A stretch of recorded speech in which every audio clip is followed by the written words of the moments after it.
ज्योतिबा दर्शनावरून परतताना दुर्दैव, पंचगंगा नदीत बुडून पुजाऱ्याचा मृत्यू।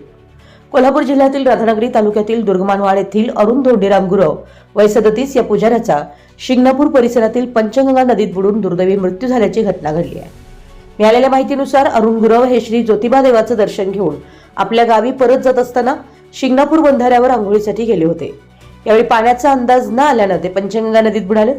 घटनेनंतर तातडीनं शोध मोहीम सुरू करण्यात आली होती, मात्र पहिल्या दिवशी मृतदेह उशिरापर्यंत सापडला नव्हता।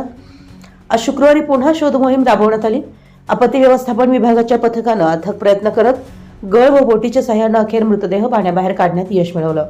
त्यानंतर पुढील तपासणीसाठी मृतदेह पोलिसांच्या ताब्यात देण्यात आला आहे। या बचाव कार्यात सुनील कांबळे, कृष्णात चोरटे, प्रीतम केसरकर, प्रथमेश येरुळकर, शैलेश हांडे, आदिनाथ कांबळे, सोमनाथ सुतार, शुभम काटकर, शुभम हाडगूत आणि सुदेशन चव्हाण यांनी मोलाची कामगिरी बजावली आहे।